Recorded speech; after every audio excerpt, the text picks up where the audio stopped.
আপনারা দেখছেন Nexus television. আমি আব্দুল নূর তুষার হাজির হয়েছি নেক্সাস টেলিভিশনের নিয়মিত আয়োজন সপ্তাহে 5 দিনের যে অনুষ্ঠান চলমান নিয়ে। পুষ্টি নিবেদিত চলমান সপ্তাহে 5 দিন প্রচারিত হয়, শুক্র শনি বন্ধ থাকে, তাই বৃহস্পতিবার অনুষ্ঠানটি হচ্ছে সপ্তাহের শেষ অনুষ্ঠান। আজকে অনুষ্ঠানে আমরা কথা বলবো এই সপ্তাহ জুড়ে কিছু বিষয় আলোচনায় ছিল সেই বিষয়গুলি নিয়ে, এবং আজকে যে বিষয়গুলি আলোচিত হয়েছে সেগুলি নিয়ে। যদিও আমরা আজকের অনুষ্ঠানের শিরোনাম দিয়েছি পররাষ্ট্রের নাগরিক, কেন দিয়েছি সেটা নিশ্চয়ই আপনারা বুঝতে পারছেন। এর বাইরেও আমরা আরও কিছু বিষয় নিয়ে কথা বলবো, এবং আপনারা যদি আমাদেরকে ফেসবুকে দেখতে চান আমাদের ভেরিফাইড পেজে দেখতে পারেন, আর যদি ইউটিউবে দেখতে চান তাহলে youtube.com/Nexus Television Live এই ঠিকানায় গেলেই দেখতে পাবেন। পুষ্টি নিবেদিত চলমানের আজকের অতিথি ব্যারিস্টার মাহবুবউদ্দিন খোকন। তিনি সংসদ সদস্য বিএনপি, তিনি একজন বিশিষ্ট আইনজীবী, এবং আরও একজন আমাদের সঙ্গে যোগ দেবেন, তিনি মাহমুদুর রহমান মান্না, সভাপতি নাগরিক ঐক্য।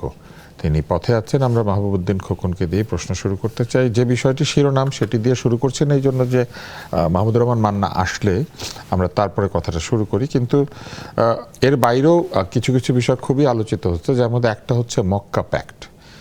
সংসদেও আলোচিত হয়েছে এই বিষয়টি, সংসদের বাইরেও আলোচিত হচ্ছে, এবং পররাষ্ট্রমন্ত্রী বলেছেন যে যদি আমরা প্রস্তাব পাই এখানে যোগদানের বিষয়ে তাহলে ইতিবাচকভাবে তারা বিবেচনা করবেন। কিন্তু আমার যতদূর মনে আছে যে বাংলাদেশ জাতীয়তাবাদী দল তার যে পররাষ্ট্রনীতি সেখানে কিন্তু এটাই বলেছিল যে সবার আগে বাংলাদেশ থাকবে, তবে কারোর সাথে এই শত্রুতা না, মিত্রতার ভিত্তিতে সম্পর্কগুলিকে চিহ্নিত করা হবে। তাহলে কাকে আমরা শত্রু মনে করছি যে আমাদের একটা যুদ্ধ জোটে বা নিরাপত্তা জোটে যোগ দিতে হবে, এই বিষয়টি কেন এত গুরুত্বপূর্ণ হয়ে গেল? এবং এই বিষয়টি তো আসলে এখন যে ভূ রাজনৈতিক যে প্রক্রিয়া সারা পৃথিবীতে, সেখানে এই জোটে আছে সৌদি আরব, তুরস্ক এবং পাকিস্তান। এখন তুরস্ক আবার ইরানের খুবই মিত্র, আবার তুরস্ক এবং পাকিস্তানের সঙ্গে ইসরায়েলের অত্যন্ত খারাপ সম্পর্ক, আবার সৌদি আরবের সাথে ইসরায়েলের ভালো সম্পর্ক। মানে এইখানে কিন্তু অনেক ধরনের সমীকরণ কাজ করছে, কেননা মার্কিন যুক্তরাষ্ট্র একটা ইঙ্গিত দিয়েছে যে ইরানের সাথে যাদের ব্যবসায়িক সম্পর্ক আছে কিংবা কোনো সম্পর্ক আছে তারা তাদেরকে ভালো চোখে দেখবে না এবং এক ধরনের ব্যবস্থা নেবে। যদি তাই হয় তাহলে তুরস্ক কিন্তু ইরানের সঙ্গে খুবই ঘনিষ্ঠ বাণিজ্যিক সম্পর্কে আবদ্ধ, আমদানি রপ্তানি দুই দিক থেকে।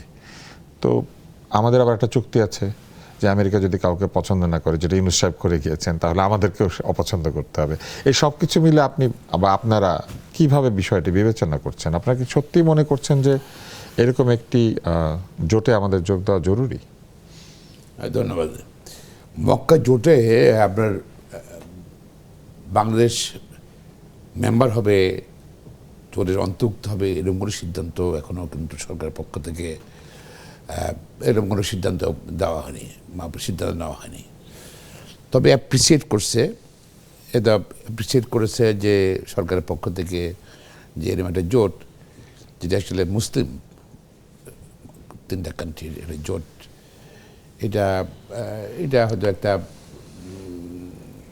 জোটটা হয়তো ইসরায়েল কেন্দ্রিক যে রাজনীতিটা চলছে, ইসরায়েলকে মানে মিডল ইস্ট মূল্য কেন্দ্রিক যে রাজনীতি চলছে, সেটার মিডল ইস্টের সেই রাজনীতির সঙ্গে কি আমাদের আসলে খুব যুক্ত হওয়ার অ্যান্টি ইসলাম যে মুসলিম যে রাজনীতি চলছে, সেই জন্য হয়তো এটা একটা প্রোটেকশন হতে পারে, সতর্কতামূলক, বা একটা জোটটা হয়তো সেটা জোট যে যুদ্ধ করবে সেটা কোনো সিদ্ধান্ত না, এটা জাস্ট একটা প্যাক্ট করলো আর কি। তারা এই প্যাক্টটা আক্রান্ত হলে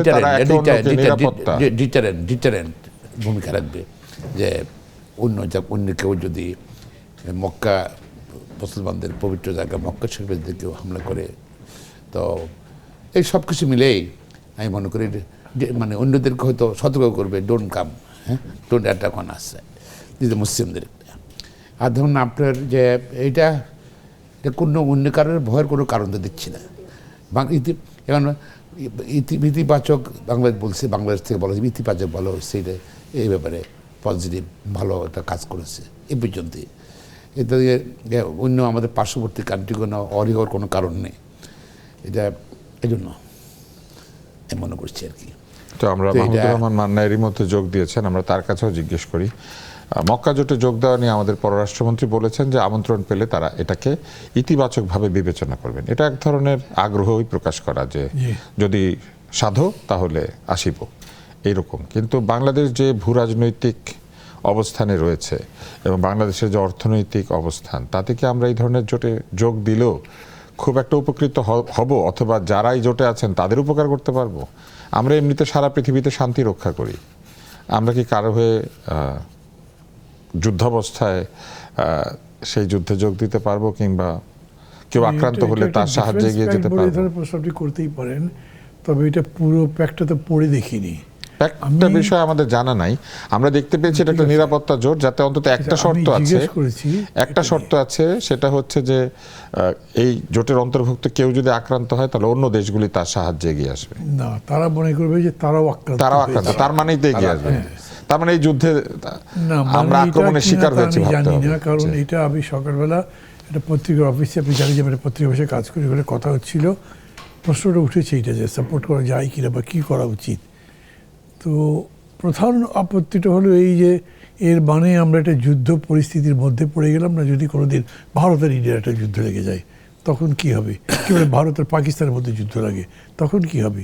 আমরা যেহেতু জোটে আছি, তার মানে পাকিস্তানের পক্ষে আমাদেরকে যুদ্ধ করতে হবে। তা আমি জিজ্ঞেস করলাম যে এরকম করতেই হবে, এটা কি কোনো মানে বাইন্ডিং কিছু আছে?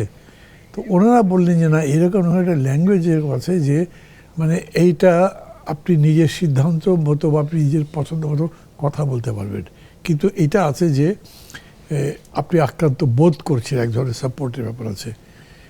যদি তুষার আমাকে ইনভলভ করতে হয় ওই রকম কেসে, তাহলে আমি এরকম একটা জোটে যাওয়ার পক্ষে থাকবো। ইটস বিকজ মানে ভারতের কারণেই আমি বলছি যে মানুষ এরকম ভয় করে। আপনি যদি পাবলিক ওপিনিয়ন পুল করেন তাহলে দেখবেন 80% লোক যদি বোঝে যে এইখানে ভারত আর পাকিস্তানের যুদ্ধ রাখতে পারে এবং সেজন্য বাংলাদেশ একটা পজিশন নেবে, মানুষ মনে করবে নেওয়াই উচিত। এবং ভারতের ব্যাপারে মানুষের মনটা এত বিষিয়ে গেছে যে অনেকে এরকম মনে করে যে নিজেদের একটা ডিফেন্সের একটা জায়গা দরকার। কোনো একটা সময় ধরেন এই যে পরিস্থিতিটা তৈরি চলছিল, যেটা যে এই পুশব্যাক এগুলো একটা চেষ্টা চলছিল, আমরা যদি এইটা খুব বোল্ডলি অপোজ করতাম, ইয়ে করতাম, আর ওইটা দেখে কোনোভাবে ভারত তার এলাকাতে যদি একটা পরিস্থিতি তৈরি করতে পারত এবং সেটাকে কেন্দ্র করে তারা বাংলাদেশ আক্রমণ করতে পারতো কিনা, যদি করতো, কথার কথা এরকম কিছু হবে। আপনি কি মনে করেন এখনকার যে আন্তর্জাতিক পরিস্থিতি, তাতে আমাদের মতো একটি দেশকে আক্রমণ করা খুব সহজ? না, খুব সহজ না, কিন্তু ইম্পসিবল মনে করি না। যেমন ধরেন যে একেবারে যখন আমরা ইম্পসিবল মনে করতাম, তখন চীন অরুণাচল দখল করে দিয়েছিল, প্রায় কিছু করতে পারেনি তো তারা। তো আমাদের এখানে এরকম পরিস্থিতি যদি তৈরি করা যায় এবং সেটার পেছনে যদি ধরেন রাশিয়া থাকে, আমেরিকা তো আমি অত কোনো নির্ভরযোগ্য ফ্রেন্ড মনে করি না। এই জোটের সবচেয়ে মানে উপকারী রাষ্ট্র কোনটা হবে বলে আপনার মনে হয় বাংলাদেশের জন্য, যদি এই ধরনের কোনো একটা পরিস্থিতিতে? অত বেশি আমি চিন্তা করি নাই, অত বেশি চিন্তা করি না, অত বেশি আলোচনাও করতে পারি। এগুলো তো ধরেন ডিটেলটা পড়া দরকার, ইয়েগুলো ধরে ধরে কথাবার্তা বলা দরকার, ওইটা করতে পারি। কিন্তু আমার কমনলি একটা মনে হয়েছে যে আমার একটা শিল্ড যদি তৈরি হয়, যে কেউ একটা কিছু করবার আগে মনে করবে যে না, এদের পেছনে আরও লোকজন আছে, তাহলে সেটা আমার ফেভার। এই ধরনের চুক্তি স্বাক্ষর করার আগে কি এটা সংসদে আলোচিত হওয়া উচিত? চুক্তি পর্যন্ত যাবে কিনা আমি জানি না। যেমন ধরেন পারমাণবিক বোমা, যদি যায় তাহলে পারমাণবিক বোমা ব্যবহার করছে, ওই সেই জাপানি হিরোশিমার পরে কেউ ব্যবহার করেনি, বাট তো আছে কি হলো, অনেকের কাছে আছে, অনেক দেশে আছে। এ থাকা মানে পাশে দুইটা দেশে আছে, ভারত আর পাকিস্তানে আছে। এখন কি হলো, অন্যরা মনে করে দূরে গেলে চীনে আছে, আমরা বেশ একটা পরমাণু বলয়ের মধ্যে বাস করি। ওটা কেন কি জানেন, ওটা হলো একটা প্রোটেকশন, ওটা একটা ডিটারেন্স, এটা একটা নিরাপত্তা। যে ঠিক আছে, অন্যরা যদি ঠিক আছে পারমাণবিক বোমা আছে, সে যদি অ্যাটাক করতে গেলে চিন্তা করবে যে ওর কাছে পারমাণবিক বোমা আছে, সে পাল্টে অ্যাটাক করতে পারে। এই ধরনের এইটা আসলে মূলত এই সব কিছুই কিন্তু থ্রেট কিন্তু দীর্ঘদিন থেকে চলতেছে। পারমাণবিক বলেন, রাশিয়ার কোল্ড ওয়ার বলেন, সব কিছু মিলে এটা কিন্তু অ্যাকচুয়ালি মানে জাস্ট আমি মনে করি না বাংলাদেশ এখনই এরকম একটা জোটে জয়েন করবে, এরকম পরিবেশ সৃষ্টি হয়নি। তবে আমরা শুধু যে কোনো যেমন আমাদের সার্ক আছে, সার্কের এবারে আসিয়ান জোট আছে, তারপর ধরেন আরও অন্য অ্যারাবিয়ান জোট আছে, অনেক। এখন এগুলোর মধ্যে কোনো পর্যবেক্ষক থাকে অনেক সময়, অনেক দেশ হয়তো মানে এটা দাওয়াতি মেহমান থাকে হয়তো সেটা এই পর্যায়ে আছে, নট নেসেসারি আমরা জয়েন করে ফেলবো এরকম কোনো সিদ্ধান্ত সরকারের পক্ষে তো আসলে এরকম পরিবার সৃষ্টি হয়নি। সেজন্য নির্ভর করে ভবিষ্যতে পরিবেশ কোন আপনি কি মনে করেন এরকম সংসদে আলোচিত হওয়া উচিত? আমি মনে করি এই মুহূর্তে আমি মনে করি না যে এরকম পরিবেশ সৃষ্টি হয়েছে। আর ভারতের আমার মনে হয় না ভারতের স্ট্র্যাটেজি হয়তো চেঞ্জ হবে আস্তে আস্তে। ভারত তো টেস্ট করলো, তো ওদের যারা খুব ব্লাইন্ড সাপোর্ট দিয়ে গেলো বাংলাদেশের একটা সরকারকে, এবং সেই সরকার ভারতের সাপোর্ট নিয়ে তো মনে করলো যে যা ইচ্ছা তা করবে, ডেমোক্রেসি দরকার নেই, ভোট দরকার নেই, দেশ যে হয়ে চালু চলবে এবং নিরাপত্তা দিবে। ভারত আলটিমেটলি তারা এসে ওইরকম কিছু করেও নেই, বড় সরকার পতন হয়ে গেছে। ভারত ইন্টেলিজেন্স জানতো না, নিশ্চয়ই জানতো, প্রোটেকশন দেন। এবং আফটার দ্যাট ওইখানের কারণেই তো ভারতের সঙ্গে সম্পর্কটা উন্নয়ন হচ্ছে না, এটা বাধা হচ্ছে। এবং এটা বাধা চুক্তি হলে যেহেতু এটা একটা জাতীয় নিরাপত্তা চুক্তি, সংসদে আলোচিত হওয়া উচিত। আমি মনে করি এটা আলোচনা এখন এটা এখনো মানে জাস্ট পূর্ণ পর্যায়ে আছে। এটা কোনো এটা আলোচনার বিষয়বস্তু এখনো নাই, এরকম সিচুয়েশন সৃষ্টি হয়নি আমাদের বাংলাদেশে। এর মানে আমরা মনে হয় এটা বেশি অ্যাডভান্স আলাপ করলে অনেক বেশি, যেহেতু আসলে সকল সংবাদ মাধ্যমে এই বিষয়টা খুবই আলোচিত হচ্ছে, এমনকি রয়টার্সও এটা নিয়ে সংবাদ করেছে। আসলে আমরা এটা এই জন্য আমরা কথা বলতে শুরু করেছি যে রয়টার্সও এটা নিয়ে কথা বলেছে, আন্তর্জাতিক সংবাদ মাধ্যম কথা বলছে, কেউ এটা নিয়ে লেখালেখি করছেন আন্তর্জাতিক পত্রিকাতে, এবং এক ধরনের আলোচনা সমালোচনা, পক্ষ বিপক্ষ তর্ক হচ্ছে। গণমাধ্যম হিসেবে আমাদের কাজ হচ্ছে এই তর্কটাকে পরিষ্কারভাবে মানুষের কাছে তুলে ধরা। জনাব মাহমুদুর রহমান মান্না, আপনি কি মনে করেন এরকম একটি গুরুত্বপূর্ণ চুক্তি কি আসলে সংসদে আলোচিত হওয়া উচিত, বা সংসদে চুক্তি যদি হয় তবে তো আলোচনা হতেই হবে? কিন্তু আমাদের এখানে তো সংসদে হয় না আলোচনা। না, হয় না যে সেটা ঠিক হয় না, হওয়া উচিত। শুধু চুক্তি হওয়া কেন, ধরেন চুক্তি হওয়ার আগেও যদি একটা ইস্যু হয় তাহলেও আলোচনা হতে পারে। যেমন প্রধানমন্ত্রীর ভারত সফর নিয়ে অনেক কথাবার্তা চলছে না, আমি মনে করি এটাও সংসদে আলোচনা হওয়া উচিত এখন। কারণ সংসদের উপর তো কিছু নেই, এবং যারাই এই সিদ্ধান্তগুলো নিচ্ছেন তারা সবাই সংসদের অন্তঃস্থিত, তার বাইরের কিছু না। এবং অন্তঃস্থিত বলে বোঝাচ্ছি যে সংসদের ভেতর থেকেই তাদের শক্তি আসে, সংসদের ভেতর থেকেই তারা এম্পাওয়ার্ড হচ্ছেন। তো সেরকম ভিতরে সংসদকে না জানাবে কেন? এবং সেইখানে যদি এমন হয় যে আলোচনার পর অধিকাংশ মনে করে যে না, এটা যাওয়া উচিত নয়, সেটা সংসদের সিদ্ধান্ত মেনেই চলা উচিত বলে আমি মনে করি। তবে যেটা খোকন সাহেব বললেন, খুবই চমৎকার কথা বলেছেন, যেটা একটা ভ্রূণ অবস্থা আছে, আমরা তাই বলি। যদিও আমি একটা কথা শুনেছি আজকে সন্ধ্যার সময়, ঠিক কিনা জানি না, আমাদের state minister foreign affairs Humayun Kabir, উনি কি আজকে ইয়েতে গেছেন দেখি, পাকিস্তান গেছেন? সৌদি আরব বা আমারও জানা নাই, মানে একটা কথা বললো, আমি তো পেপারে দেখিনি, আমি টিভি দেখতে পারি না। মানে এরকম যদি হয় যে এটার মধ্যে যেরকম করে আমেরিকার সঙ্গে চুক্তি হচ্ছে সেরকম একটা কিছু হয়, তাহলে সেটা খুবই দুর্ভাগ্যজনক হবে। বিকজ এইটা ঠিক গোপনে কিছু করবার বিষয় নয়। আমি মনে করি না এই যদি এত বড় প্যাক্টে যদি বাংলাদেশ জয়েন করে নিশ্চয়ই আলোচনা হবে। আমাদের জনমত প্রশ্ন আছে, তারপর পার্লামেন্টের আলোচনা আছে, আর সরকারের যে একটা আমাদের যে সরকারের একটা পলিসি আছে যে আমরা অ্যাকচুয়ালি পররাষ্ট্রনীতিতে আমরা ইন্ডিপেন্ডেন্ট থাকতে চাই, এবং সবার সঙ্গে সম্পর্ক কারো দাসত্ব নয়, এবং কারোর সঙ্গে কারো অধীনে আমরা নাই, আমরা জাস্ট নিজেরাও স্বাধীনভাবে বুক ফুলে থাকতে চাই জাতি হিসাবে। সেই স্পিড সবার আগে বাংলাদেশ আমাদের প্রিয়তা জনাব তারেক রহমান সাহেব যেই স্লোগান দিয়েছেন, আমার পররাষ্ট্রনীতি আমরা সে জায়গায় আছি। তো আমি মনে করি না ফর দ্য টাইম বিং, আমার কাছে মনে হয় না এটা নিয়ে একটা আলোচনা বিষয়বস্তু হবে। আর যদি অ্যাকচুয়ালি যাই হোক, নাথিং উইল বি হিডেন, কোনো গোপন কিছু হবে না, নিশ্চয় আলোচনা হবে। এটা বিশাল ধন্যবাদ। এই পর্যায়ে আমরা একটা ছোট্ট বিরতি নেব। পুষ্টি নিবেদিত চলমানে আমরা কথা বলছি সমসাময়িক বিষয় নিয়ে। এই চুক্তিটি যেহেতু অনেকে আলোচনা করছেন এটি নিয়ে, তাই আমরা একটু জানার চেষ্টা করেছি আমাদের আলোচকরা কী ভাবছেন। আশা করছি এর পরের বিষয়টা নিয়ে আপনাদের সামনে বিরতির পরে আর একটু খোলামেলা আলোচনা হবে।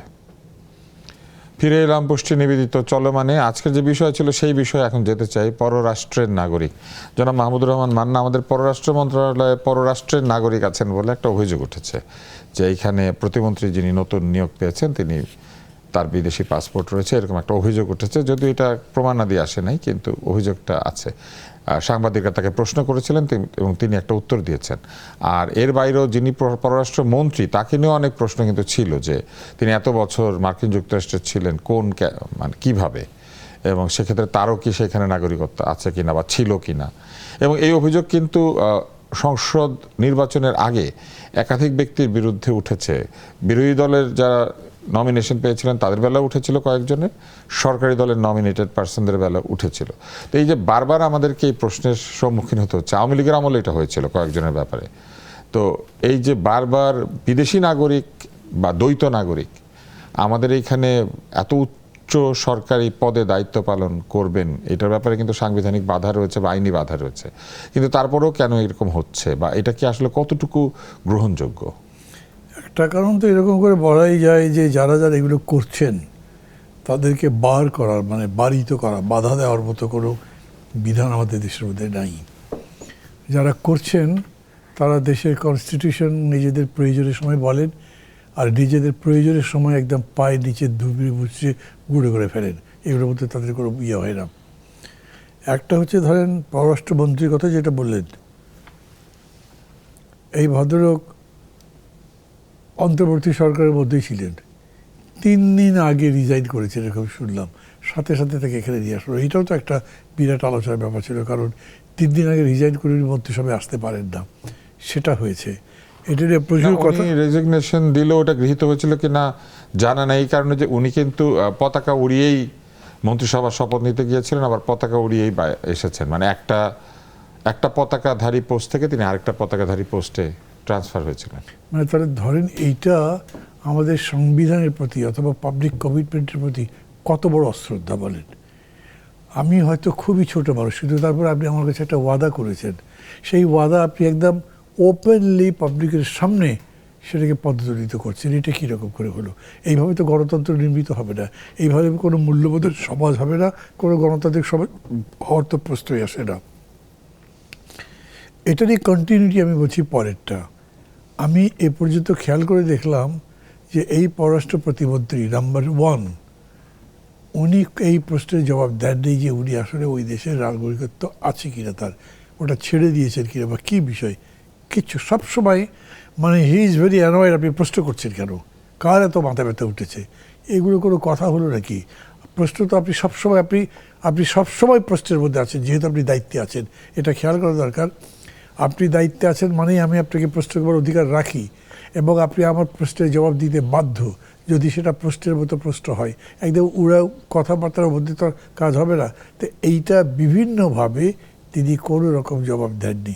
আমি যদি এখন বলি, আমার তবে সন্দেহ আসলেই উনি যখন শপথ নিয়েছেন তখন উনি দ্বৈত নাগরিকত্ব ছিলেন, উনি এখনও আছেন, এবং যখন জবাব দেবেন এর মধ্যে হয়তো ওই প্রক্রিয়াটা সম্পন্ন করবে যে ওই জায়গার নাগরিকত্ব ছেড়ে দিলে আপাতত, তারপরে বলবেন না আমি তো নাই, আমি তো আগেই বলেছি আমি নাই, এগুলো করবেন। সেটাও এক ধরনের প্রতারণার মতো হবে। আমি আবার বলছি, এই ঘটনা আমি তীব্র প্রতিবাদ করছি। তার কারণ হচ্ছে কি, যে আপনি প্রতারণা করে, জনগণের সাথে প্রতারণা করে জনগণের গণতন্ত্র নির্মাণ করতে পারেন না। এই পদ্ধতিতে এটা পাওয়া যাবে না। এটার ফলাফল ভবিষ্যতে আরও দেখবেন খুবই নেগেটিভ হবে, এবং এটার জন্য সরকারও বহুভাবে ক্ষতিগ্রস্ত হবে। জনাব মাহবুবউদ্দিন খোকন, আপনি একই সাথে দীর্ঘ সময় আইনজীবীদের নেতা, বাংলাদেশে আইনজীবীদের যে প্রধান সংগঠন সেখানে আপনি সভাপতি এবং সাধারণ সম্পাদক পদে অগণিত বছর দায়িত্ব পালন করেছেন। আমাদের আইনে তো মনে হয় এটা নিয়ে একটা বিধিনিষেধ আছে। এটা আসলে আপনার বাংলাদেশ সংবিধান অনুযায়ী বাংলাদেশের শুধু মন্ত্রী না, কোনো সাংবিধানিক পদে থাকতে পারবেন না আপনি যদি বিদেশি নাগরিক হন। এগুলো তো সাংবিধানিক পদ। হ্যাঁ, মন্ত্রী অবশ্যই, মন্ত্রী, প্রতিমন্ত্রী বা বিচারপতি সবই সাংবিধানিক পদ। এটা হলো টোটাল বার আছে, এবং এটা নিয়ে টেস্ট হয়েছে যে ডুয়াল ন্যাশনালিটি আছে, সেটা হতে পারবেন না, সেটা থাকতে পারবেন আপনার। এমনকি দ্বৈত নাগরিকত্বের চুক্তিও যদি ভিন্ন দেশের সাথে থাকে তাও পারবো না। না, কোনো সুযোগ নাই, সে ডিসাইডেড ম্যাটার অলরেডি। তো এই কারণে আমি মনে করি এটা this is constitutional point is very clear. বাংলাদেশের নাগরিক নয় এরকম কোনো লোক বাংলাদেশে কোনো সাংবিধানিক পদে থাকতে পারবেন না, সেটা মন্ত্রী বলেন, বিচারপতি বলেন, বা অন্য কোনো যেমন বা অন্য দেশের নাগরিকত্ব থাকলেও দ্বৈত থাকলেও পারবেন না। তাও পারবেন না। এটা অলরেডি ডিসাইডেড ম্যাটার। এবং এটা আমাদের, আমি নাম বলতে চাচ্ছি না, আমার ক্লায়েন্ট আছে অনেকেই, এখন মন্ত্রী আছেন, তাদের সারেন্ডার করেছিলাম অনেক আগে, তো দেখতে পারতেছে। তো এখন আসছে আমাদের আমরা একটা জানি যে জনাব মিলন এটা সারেন্ডার করে দিয়ে আগে বহু আগে মিলন এসএমএল মিলন সাহেব জি বহু আগে উনি ছেড়ে 96 দিয়েছিলেন সালে এমপি ছিলেন, সে সময় উনি আমেরিকান নাগরিক ছিলেন। তো উনি ছেড়ে দিয়েছিলেন সাবসিকুয়েন্টলি 2001 সালে উনি নির্বাচন করার আগে actually I was is lawyer on that time, তো অ্যাডভাইস হিম টু সারেন্ডার ইট। এবং উনি সারেন্ডার করেছেন। সারেন্ডার করে এবং তাহলে একজন সারেন্ডার করতে হয় আরেকজন তাহলে ঠিক আছে আমি বলছি এটা। তো আমি বলছি আমি ওনারটা আমি নিজেই লয়ার লিগাল সাইডটা দেখেছি। এখন আসছি এখন ইন্ডিভিজুয়াল কেসেস। পররাষ্ট্র প্রতিমন্ত্রী বর্তমান নাম্বার 1 এক নম্বর দিয়ে পররাষ্ট্র প্রতিমন্ত্রী মাননীয় প্রতিমন্ত্রী, উনি কিন্তু বিদেশি নাগরিক, এটা তো কোথাও প্রমাণ এখনো আসেনি। এখন একজন সাংবাদিক বলেছে, হয়তো উনি মনে করেন কী কারণে উত্তর দেন নেই সেটা উনি জান ভালো করে। এটা তো হতে পারে এটা হয়তো যে টপিকটা নিয়ে আলোচনা হচ্ছিল বা প্রশ্ন করছিল এটা একটা উস্কানিমূলক উস্কানিমূলক বক্তব্য ছিল, সেটা উনি অ্যাভয়েড করছেন। এটা তো হতে পারে। তা আমরা অ্যাকচুয়ালি যদি ওনার যদি বিদেশি নাগরিকত্ব না থাকে, যদি ওনার সম্বন্ধে যদি আমি কোনো কমেন্ট করলে এটা তার প্রতি ইনজাস্টিস হবে। এখন তথ্য প্রমাণ থাকলে অবশ্যই বলে দেওয়া উচিত। হ্যাঁ, তথ্য প্রমাণ থাকলে অবশ্যই আমি তাই বলতাম যে সংবিধানে যা আছে তাই, দিস ইজ দ্য পজিশন। আর পররাষ্ট্রমন্ত্রী সম্বন্ধে যেটা আলাপ করছিলেন আপনারা, সেটা উনি তো বোধহয় সরকারি চাকরি ছিলেন না। উনি সরকারি চাকরি ছিলেন না, উনি তো চাকরি অনেক আগে ছেড়ে দিয়েছেন। কোনো সরকারি কর্মচারী যদি সে চাকরি ছাড়া 3 বছর সে ওয়েট করতে হবে। উনি দীর্ঘ সময় মার্কিন যুক্তরাষ্ট্রে ছিলেন, কিন্তু উনি আপনার সরকারি চাকরি ছিলেন না। যদি না থেকে থাকে তাহলে তো ওনার অসুবিধা নেই, উনি মন্ত্রী টেকনিক্যাল কোটায় মন্ত্রী হতে পারবেন, উনি স্বাভাবিক কোনো অসুবিধা নেই। এটা উনি ফ্ল্যাগ নিয়ে আসছেন, টেকনিক্যাল কোটায় আগেও ছিলেন মন্ত্রী, কেয়ারটেকার গভর্নমেন্টের সময় বা অন্তর সরকারের সময়, এখনও মন্ত্রী আছেন। তবে আমি আপনি যেটা আলাপ করছেন, যদি আমি আবার বলতে চাই, তাদের যদি বিদেশি নাগরিক না থাকে যদি, তাইলে তাদের উপরে যদি বলে দিলে কি হয় নাই বলতে অসুবিধা কি? ব্লেম দেওয়াটা এটা আমি মনে করি এটা তাদের উপরে ন্যায়বিচার হবে না, কিন্তু নাই এটা বলে দিলে অসুবিধা কি? এটা শুধু আমাদের এখনকার না, আগে সরকারও দেখা গেছে, আগের 17 বছর দেখা গেছে অনেকে বিদেশি নাগরিকত্ব ছিল, এরা এসএস সাহেবের সঙ্গে দেখা গেছিল। তো আমি মনে করি আপনি বাংলাদেশের জনগণের প্রতিনিধিত্ব করতে চান, এমপি হতে চান, মন্ত্রী হতে চান, মেয়র হতে চান, আপনি চেয়ারম্যান হতে চান, উপজেলা হতে চান, নৈতিকভাবে আইনগতভাবে তো হতে পারবেন না এগুলো কনস্টিটিউশনাল পোস্টে। আবার নৈতিকতার কারণেও শুড নট।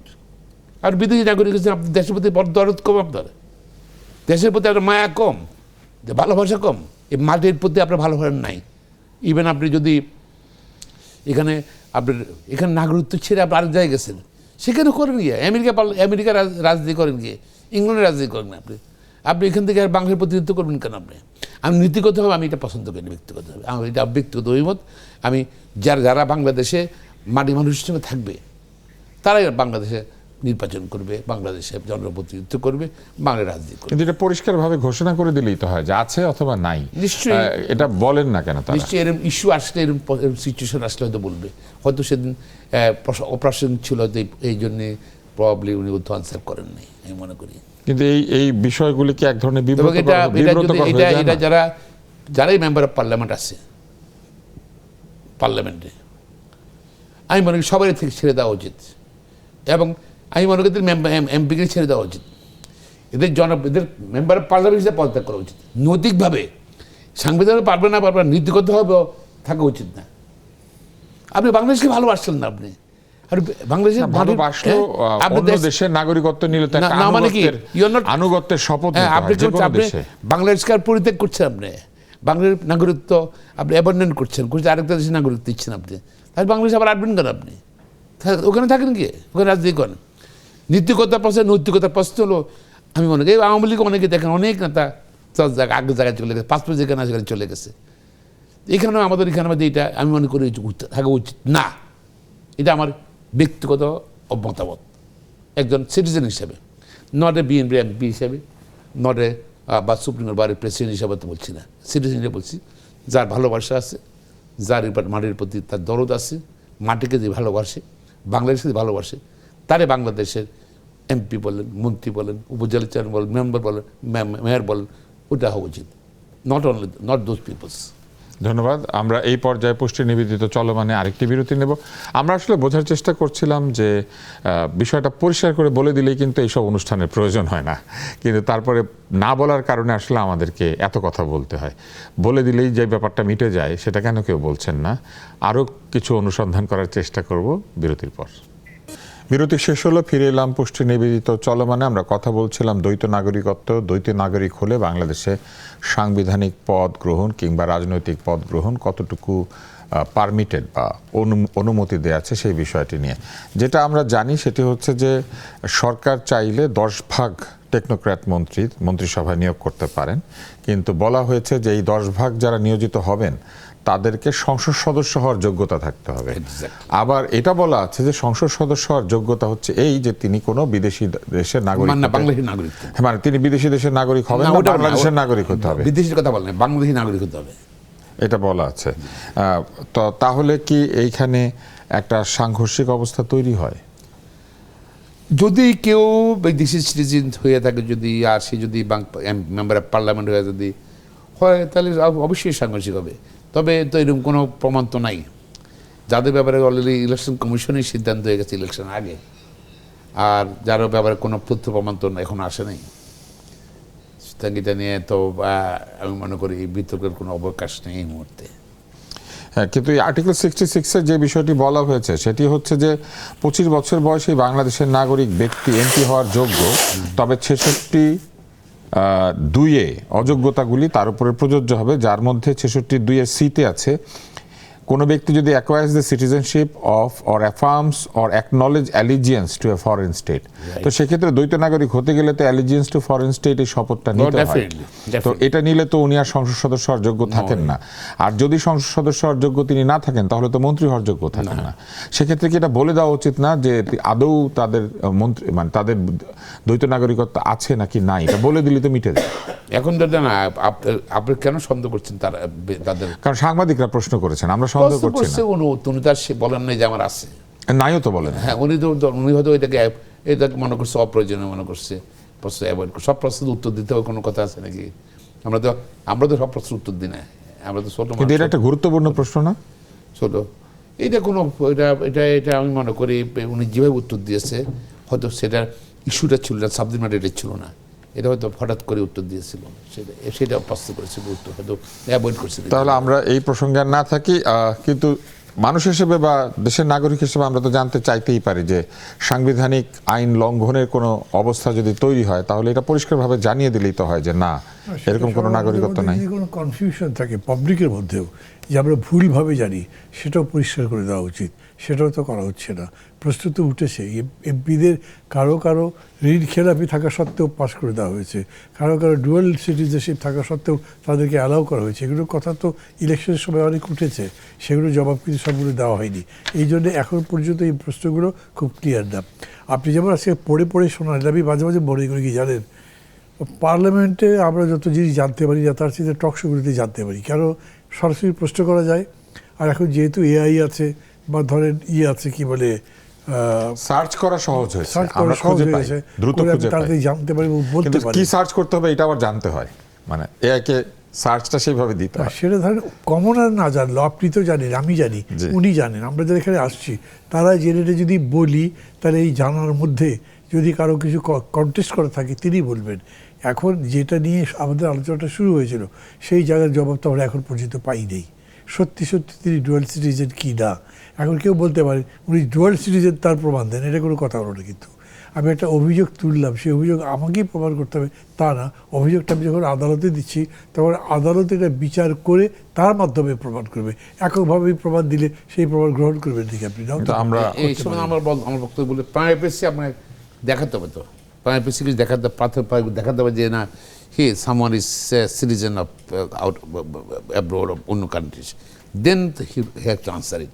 আর যেটা হলো একটা এরিয়াটা কিন্তু গ্রে এরিয়া রয়েছে বাংলাদেশে, এখন এটা কোনো টেস্ট হয়নি।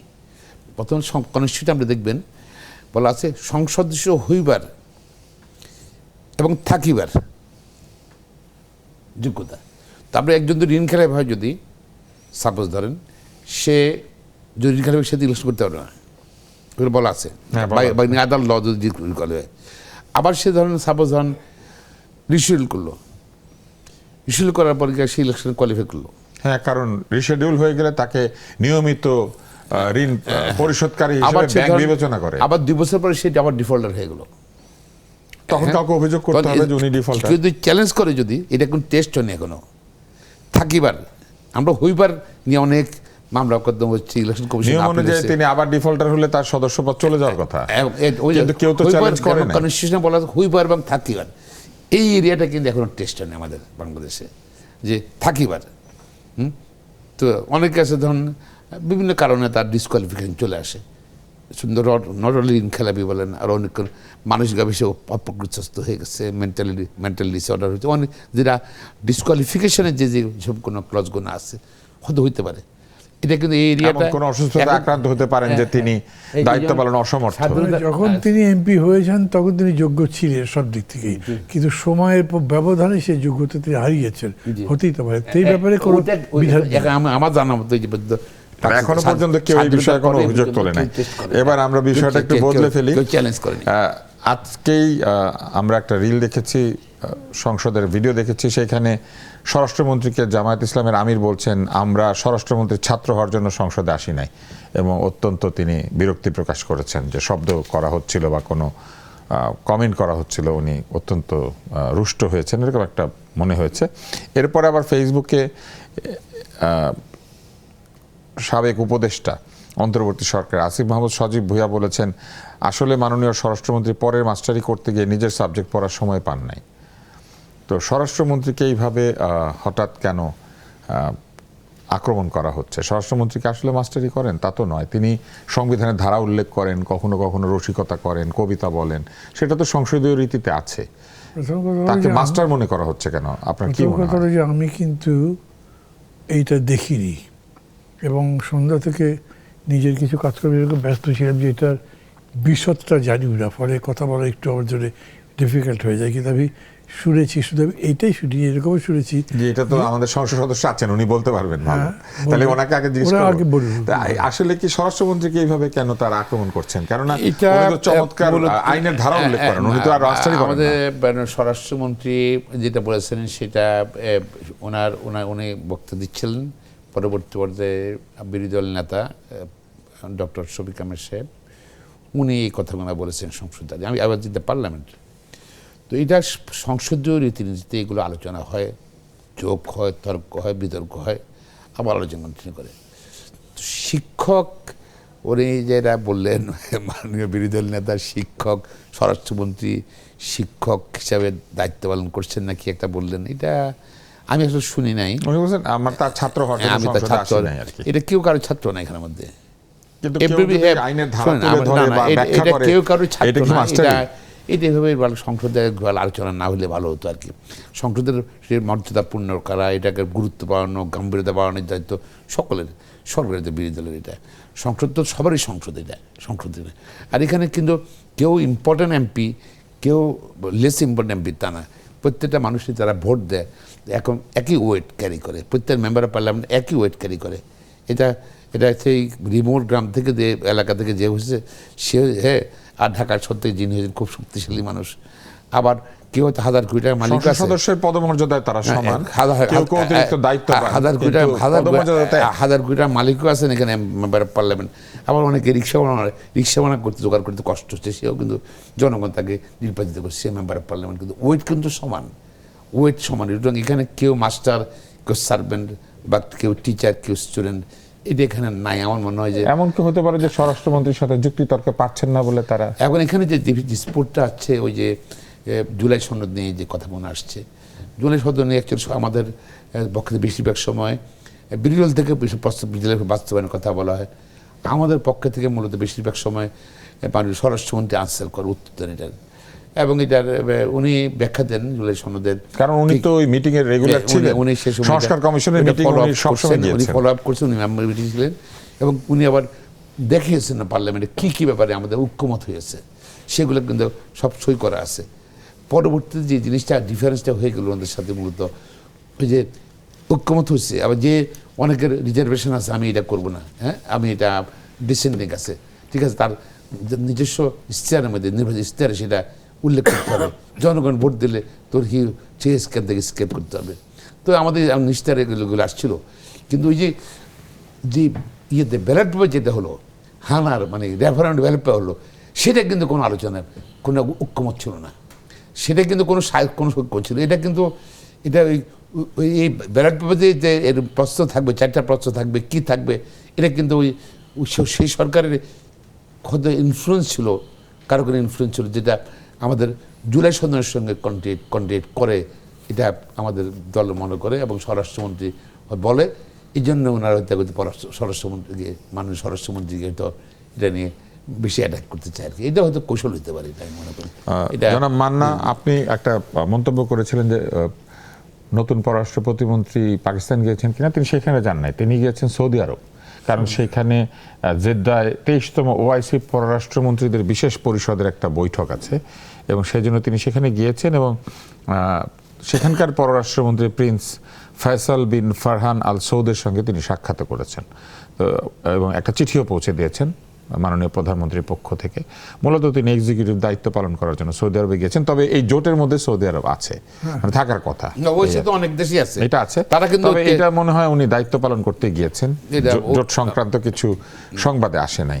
তো এই পর্যায়ে আমরা একটা ছোট্ট বিরতি নিচ্ছি। বিরতির পর আমরা আবারও ফিরে আসবো পুষ্টি নিবেদিত চলমানে। আজকে আমরা মন খুলে কথা বলছি।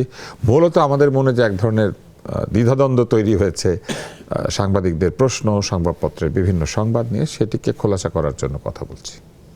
বিরতির পর ফিরে এলাম পুষ্টি নিবেদিত চলমানে। আমরা কথা বলবো বিরোধী দলের সাম্প্রতিক কর্মকাণ্ড নিয়ে। এখন বিরোধী দল রবিবারে একটা পদযাত্রার ঘোষণা দিয়েছেন এই যে সাম্প্রতিক যে তেল, গ্যাস, বিদ্যুৎ, সারের সংকট আছে সেটা নিয়ে, এবং তারা বলেছেন যে গুমের ঘটনায় দ্রুত বিচারের দাবিতে তারা এটা করবেন এবং গুমের শিকার ব্যক্তি এবং তাদের পরিবারের সদস্যদের নিয়ে গুম প্রতিরোধ দিবস তারা পালন করবেন এবং একই সাথে সংসদ অভিমুখে পদযাত্রা করবেন। তো আপনারা 3টা বিল সংসদে এনেছেন, একটা জাতীয় মানবাধিকার কমিশন বিল 2026, একটা গুম প্রতিরোধ প্রতিকার বিল 2026 এবং একটা হচ্ছে ট্রান্সফার অফ প্রপার্টি বা অ্যামেন্ডমেন্ট বিল 2026। তো ট্রান্সফার অফ প্রপার্টিতে যেটা আপনারা করেছেন ওইটুকু আমি জানি, যে আপনারা হিবা করা বা দান করা যে সম্পত্তিগুলি রয়েছে, জীবদ্দশায় দানকারী ব্যক্তি ওটা ভোগ করবেন, তার মৃত্যুর পরে যারা গ্রহীতা তারা সেটাকে নিতে পারবেন। আর গ্রহীতা যদি মরে যায় তাহলে ওয়ারিশরা, গ্রহীতার ওয়ারিশ যিনি গ্রহণ করেছেন, গ্রহণকারীর ওয়ারিশরা সেটা পাবেন। তো এটা অনেক দিন থেকে মানুষ চাইছিল, কারণ অনেক সময় হয় যে বাবা মা দান করার পরে দেখা যায় ছেলে মেয়ে বাপ মাকে বের করে দেয় সম্পত্তি থেকে, এরকম হয়, অনেক করুণ ঘটনা ঘটে বাংলাদেশে। তো সেটা চমৎকার। কিন্তু বাকি 2টি বিল আসলে আপনারা কোথায় পরিবর্তন আনলেন? অন্তর্বর্তী সরকার এই গুম প্রতিরোধে একটা আইন করেছে, আসলে আজকে শুধু বিলগুলো প্লেস হয়েছে আজকে পার্লামেন্টে। এটা আপনার জনমত যাচাইয়ের জন্য যাবে আর সংসদীয় কমিটিতে যাবে, এটা পার্লামেন্ট স্ট্যান্ডিং কমিটিতে যাবে, আইন ও সংসদ বিষয়ক। সেটা গেলে তো আপনারা যা বানিয়েছেন ওখানে এখানে আলোচনা হওয়ার পরে গিয়ে হয়তো পরিমার্জন হতে পারে, হওয়ার পরে পরবর্তী এটা রিপোর্ট আসবে, রিপোর্টটা পার্লামেন্ট প্লেস করার পর যেন এটা পাস আসবে সেটা। তো ওইগুলো যখন আমি নিজে পড়তেছিলাম পার্লামেন্টে বসে, এই 3টা বিলে আমার সামনে আছে। তো এগুলা পড়লে যে কোনো গ্যাপ আছে মনে করে সেগুলা হয়তো আমরা আলোচনা করতে পারবো।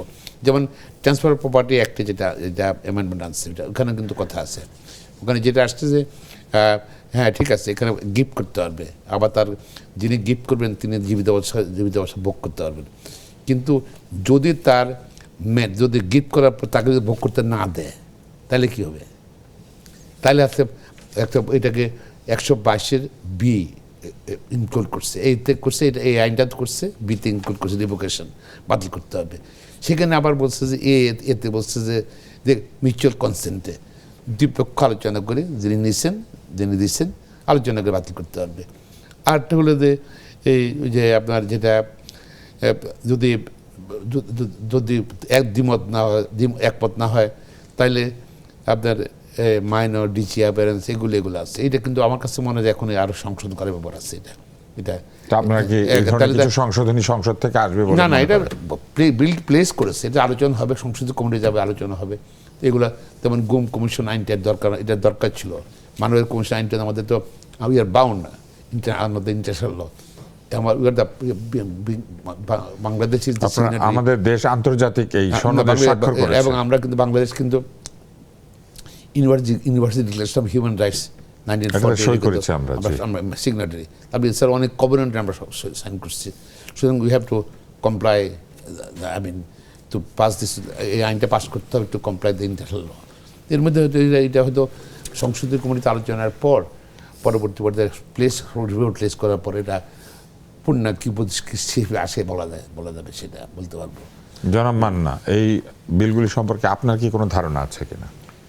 আমার ধারণা আছে, মানে কি, এটা যখন মন্ত্রিসভায় পাশ হয়েছে আলোচনা করবো, এটা প্রেস করবার জন্য, সেটা তো পেপারে কিছু কিছু সেটা দেখছি, সেটা আমার কাছে গ্রহণযোগ্য মনে হয়নি। যেমন মনে করি গুমের ব্যাপারে বলা হয়েছে যে গুমের ব্যাপারে কোনো অভিযোগ হলে সেটা তদন্ত করবার দায়িত্ব দেওয়া হবে পুলিশের উপরে। আমরা সবাই জানি যে বাংলাদেশে পুলিশ, মানে একসময় তো অভিযোগ ছিল যে তারাই সবচেয়ে বেশি গুম করেছে, এমনকি র্যাবের চাইতে বেশি। দুই নম্বর কথা হচ্ছে যে ধরেন যখন আপনি একটা বাহিনীকে দেবেন না, তখন ধরেন কাজটা পুলিশ করেনি, র্যাব করেছে বা আনসার ব্যাটালিয়ন করেছে, অন্য কেউ করেছে, তখন পুলিশ বাহিনীর যে এক ধরনের সম্পর্ক পরস্পরের মধ্যে আছে, সেই কারণে প্রপার রিপোর্টটা দেয় না, এমনিতেও দেয় না। এই যে খুলনাতে যেটা আপনার গুমের ঘটনা ঘটছে, এই সরকার মানে প্রথম গুম, প্রতিষ্ঠিত গুম, আজকে প্রায় 50 দিনের বেশি হয়ে গেছে বোধ হয়, কোনো রকম ট্রেসই পাওয়া যায় সেই ছেলেটার, যাকে ধরে রেখেছে আপনার কোস্টগার্ড। এটার উপরে পুলিশকে বলা হলে পুলিশ কোনো সদুত্তর দিতে পারেনি, বরঞ্চ এখানে অভিযোগ আছে, যারা মানবাধিকার কর্মী আছে তারা বলছেন যে যেহেতু তারা অভিযোগ করেছে, তাদের আত্মীয় স্বজন অন্যরা নির্মমভাবে এই আত্মীয় স্বজন এবং অন্যান্য সংশ্লিষ্ট ব্যক্তিদের উপরে চাপ প্রয়োগ করছে আইন শৃঙ্খলা রক্ষাকারী বাহিনী, যারা এটা করতে পারবে না, তোমাদের তারা পানিশমেন্ট দেবো। কিন্তু এখন পর্যন্ত তারা জবাব দেয়নি যে সেই মানুষটা গেল কোথায়। তারা যে ধরেছিল সেটা প্রমাণ আছে, তারপর তাদের উপর যে টর্চার করেছে তারপরে সেটার প্রমাণ আছে, এরপরেও তারা এই ব্যাপারে কোনো জবাব দিচ্ছে না। তো এইটা থেকে ওই কথা বেশি প্রমাণিত হয়। আর একটা হলো কি, ওদের মধ্যে একটা করেছে, ধরেন যে ঊর্ধ্বতন কর্তৃপক্ষের কোনো একটা অভিযোগ হয়েছে, তার তদন্ত করবে যেন অধস্তন কোনো কর্মীকে দিতে পারবে, অফিসারকে দিতে পারবে। অধস্তন অফিসার এইটা রিপোর্ট দেবে, সেইটা নিয়ে যখন ম্যাজিস্ট্রেটের কাছে যাবে, তখন ম্যাজিস্ট্রেট যদি মনে করেন যে না যথেষ্ট ভালোভাবে এটা করা হয়নি, তখন তিনি ওই যার নামে অভিযোগ মূলত মানে ঊর্ধ্বতন কর্তৃপক্ষ, তার অভিযোগ খালাস করে দিতে পারবেন। তো এইটা কীরকম করে এই একই রকম কায়দায় প্রায় আপনার মানবাধিকার কমিশনের ব্যাপারটাও ঘটেছে। ফলে আইন পরিবর্তন করে যেন উন্নত আইন করবে, যাতে আপনার যারা আক্রান্ত, যারা ক্ষতিগ্রস্ত, যাদের জীবন গেছে, সেই মানুষগুলোকে কাভারেজ দেওয়ার বদলে এইটা ওই বাহিনীকে আবার কাভারেজ দিচ্ছে। যে কোনোভাবেই হোক না কেন, আমি দেখেছি, ধরেন অতীতেও দেখেছি, এখনও দেখছি যে বাহিনীর বিরুদ্ধে বা বাহিনী যদি একটা অন্যায় করে, তাহলে তার ব্যাপারে প্রতিরোধ বা প্রতিকার করবার মতো শাস্তিমূলক ব্যবস্থা নেওয়ার জন্য সরকার কখনো সাহসী হয় না, সেটা এখনও দেখছি। আমরা একেবারে শেষ প্রান্তে রয়েছে অনুষ্ঠানের, আপনার কাছে এসে শেষ করতে চাই। এটা হলো অ্যাকচুয়ালি প্রস্তাবিত আইনের 14(3) এটা মোটা প্রস্তাবটা আছে এভাবে, যে বাহিনীর বিরুদ্ধে অভিযোগ, সেই বাহিনী সরকার সেই বাহিনী নেয় অন্য বাহিনী দিয়ে তদন্ত করতে পারবে, এইসব বলা আছে। এটা নিয়ে বিতর্ক আছে, এটা নিয়ে আপনার আলোচনা বিষয়বস্তু আছে। যদি সরকারের এক বাহিনীর বিরুদ্ধে আরেক বাহিনী কি অবস্থান নেবে কিনা, তদন্ত রিপোর্ট দেবে কিনা, এটা অনেক বিতর্ক আছে। এবং এটা যে স্পিডটা আইনের, আমি আপনাকে এমনি একটা প্রশ্ন করি, একটা স্বাধীন দেশে মানুষ গুম হয়ে যেতে পারে, এই সম্ভাবনাটাই কেন থাকবে? মানে গুম কেউ করতে পারবে কেন? গুম করা তো একটা অন্যায়, তো সেই অন্যায়ের আঙ্গুলটা সরকারের দিকে তীরটা উঠে, গুম করে সরকার। গুম তো ধরেন, গুম তো আইন শৃঙ্খলা বাহিনী সাধারণত বেশি করে আমাদের শুধু আমাদের দেশে না, ডেভেলপ কান্ট্রিতে। আর হলো প্রাইভেট লোক গুম করে। তো আমার মনে হয় যে এটা ধরেন গুম করে দেখিয়ে তো আইনটা হচ্ছে। সরকার তো একটা, এই সরকার যেন তারেক রহমানের, প্রধানমন্ত্রী তারেক রহমানের নেতৃত্বে সরকার এটা আইন তো করতেছে। এটা আইন ছিল, যদি ল্যাপস হয়ে গেছে, একটা আইন করতেছে। তো গুম এটা কি আইনটা করার মাধ্যমে স্বীকার করছে যে দেশে গুম আছে বলে তো গুম আছে না, শুধু মানে সরকার কর্তৃক গুম করার সম্ভাবনা আছে, সরকারের বিষয় বাহিনী কর্তৃক। এই জন্য আইনটা করা হচ্ছে, টু চেক অ্যান্ড ব্যালেন্স থাকার জন্য। তবে এটাকে আরও আমার মনে হয় আইন শৃঙ্খলা বাহিনীর এত অনুমোদন, মানে সরকারের অনুমোদনটা না থাকে ভালো, এটা ইন্ডিপেন্ডেন্ট হওয়া উচিত আমি মনে করি। আমি ব্যক্তিগতভাবে মনে করি, আমি জানি না দল কীভাবে কী করবে না করবে, এটা সংশোধিত করে রিপোর্ট কি আসবে, মানবাধিকার কমিশনও এগুলো ইন্ডিপেন্ডেন্ট থাকবে উচিত। And for the sake of the country, আবার ডেমোক্রেসি, হিউম্যান রাইটস যদি আমরা আপিল করতে চাই, আমরা যদি রুল অফ ল যদি আপিল করতে চাই, অবশ্যই এগুলো কিছু কিছু যেমন দুর্নীতি দমন কমিশন তো ইন্ডিপেন্ডেন্ট থাকা উচিত। এগুলো এখন আমাদের বাংলার দুদকে, আমি জানি না বর্তমান কমিশন সম্বন্ধে কোনো মন্তব্য করতে চাই না, নতুন কমিশন আসছে। আমরা অতীতে দেখেছি অবস্থা সবসময় যে সরকার যেদিকে দৌড়ায় দুদক থেকে কিছু দৌড়ায়, হঠাৎ কিন্তু নামে লেখা আছে স্বাধীন দুর্নীতি দমন কমিশন, কিন্তু সরকারের সঙ্গে দৌড়ায়। এগুলো আমাদের রাষ্ট্রীয় সংগঠনগুলো এগুলো নিরপেক্ষ থাকা উচিত আমি মনে করি। আমাদের রাষ্ট্র তো সবার, দলে বিভক্ত হতে পারি, চিন্তায় বিভক্ত হতে পারি, ধর্মে বিভক্ত হতে পারি, রাষ্ট্রতে সবাই গ্রহণ করতে হবে, রাষ্ট্রকে টিকে রাখতে হবে। আমরা সিভিলাইজ কান্ট্রি হতে চাই, আমরা ডেমোক্রেটিক কান্ট্রি হতে চাই, এর জন্য সবার ভূমিকা থাকা উচিত। এটা শুধু সরকারি দলের ভূমিকা থাকবে, বিরোধী দল থাকবে তা না। এবং পার্লামেন্টকেও ভাইব্রেন্ট করতে চাই, হওয়া উচিত আর কি। সকল আলোচনার, চিন্তা চেতনার সমস্যা, সব আলোচনা বিষয়বস্তু হতে হবে পার্লামেন্টে। তাহলে কী হলো, তাহলে ডেমোক্রেসিও স্ট্রং হবে। আমরা দুর্ভাগ্য স্বাধীনতা পিছনে দেখেন, আমরা ডেমোক্রেসি প্র্যাকটিস করতে পারছি না, বারবার বাধা আসছে, এই নামে সে নামে বাধা আসতেছে। আমরা যদি এখন ডেমোক্রেসি আমাদের এখনো কচি, এখনো একদম যেটা মানে তারুণ্য পর্যায়ে আছে, শুড নট। আমরা মানুষকে ইউজ টু হতে হবে, ডেমোক্রেসিতে অনুশীলন করতে হবে, টু হ্যাভ এ নাইস। ধন্যবাদ আপনাদের দুজনকে। আজকে দুজন বয়োজ্যেষ্ঠ ব্যক্তি আমাদের এখানে এসেছিলেন, দীর্ঘ অভিজ্ঞতা আপনাদের, এবং সেই অভিজ্ঞতা মানুষের সঙ্গে কাজ করার, মানুষের হয়ে কাজ করার, রাজনীতির অভিজ্ঞতা ছাড়াও পেশাগত জীবনেও আপনারা দেশের জন্য, মানুষের জন্য কাজ করেছেন। আমি আন্তরিকভাবে আপনাদেরকে ধন্যবাদ জানাতে চাই। আপনাদের এই দীর্ঘ জীবনে আপনারা সুস্বাস্থ্যে থাকবেন, দীর্ঘায়ু হবেন, এবং সময় পেলে আমাদের এই অনুষ্ঠানে আসবেন। আজকে এই অনুষ্ঠান এখানেই শেষ করছি। আমরা বেশ কিছু বিষয় নিয়ে কথা বলেছি এই কারণে যে আমরা নাগরিকেরা আসলে কিছু প্রশ্নের উত্তর জানতে চাই। এই উত্তরগুলি জানতে পারলে আমরা বুঝি যে আমাদের কাছে সরকার, রাষ্ট্র যারা পরিচালনা করেন তারা জবাবদিহি করছেন। এতে নাগরিকের যে এম্পাওয়ারমেন্ট বা ক্ষমতায়নের যে অনুভূতি, সেই অনুভূতিটা সৃষ্ট হয়, এবং রাষ্ট্র এবং সরকারের প্রতি তার যে এক ধরনের মালিকানা সেটি প্রতিষ্ঠিত হয়। এই জানানোর মধ্যে দিয়ে একদিকে যেমন জবাবদিহিতার সংস্কৃতি তৈরি হয়, তেমনি গণতন্ত্র সংহত হয় এবং শক্তিশালী হয়। গণতন্ত্র মূলত জনগণের শাসন এই কারণে নয় যে জনগণ প্রত্যেক দিন রাজনীতিবিদদেরকে কিছু করতে বাধ্য করেন। জনগণ আসলে তাদেরকে প্রশ্ন করার অধিকার পান, এবং সেই প্রশ্নোত্তরের যে ফলাফল সেটি নির্ধারিত সময় ভোটের মাধ্যমে জনগণ জানাতে পারেন। এটাই গণতন্ত্রের সৌন্দর্য। সেই সৌন্দর্য কোথাও যদি ব্যাহত হয় তাহলে গণমাধ্যম প্রশ্ন করবে, এবং সেই প্রশ্নোত্তরও আসলে অনেক সুন্দর হতে পারে, সেই প্রশ্নোত্তর অনেক গ্রহণযোগ্য হতে পারে। প্রশ্নোত্তরের মধ্যে থেকেও অনেক কিছু শেখারও থাকে। আমরা এখনো পর্যন্ত বহু জায়গাতে এই বিষয়গুলি সেইভাবে প্রতিষ্ঠিত হতে দেখছি না। হয়তো ক্ষমতাকে ব্যবহার করার যে অভিজ্ঞতা, কিংবা ক্ষমতাকে ব্যবহার করে মানুষের কাছে জবাবদিহি করার যে সংস্কৃতি, সেটা বাংলাদেশে এখনো সেইভাবে চালু হয় নাই, কিন্তু আমরা চাই সেটি চালু হোক। আজকের আলোচকরা সেটাই আমাদেরকে বলেছেন। পুষ্টি নিবেদিত চলমান থেকে আজকের মতো বিদায় নিচ্ছি। আশা করছি আগামী সপ্তাহে দেখা হবে, সপ্তাহে 5 দিন, রবি থেকে বৃহস্পতি। অনুষ্ঠানটি প্রচারিত হয় নেক্সাস টেলিভিশনে রাত 9:30 থেকে 10:30টায়, আর ইন্টারনেটে চাইলে আমাদেরকে দেখতে পারেন। আজকের মতো শুভেচ্ছা, শুভরাত্রি।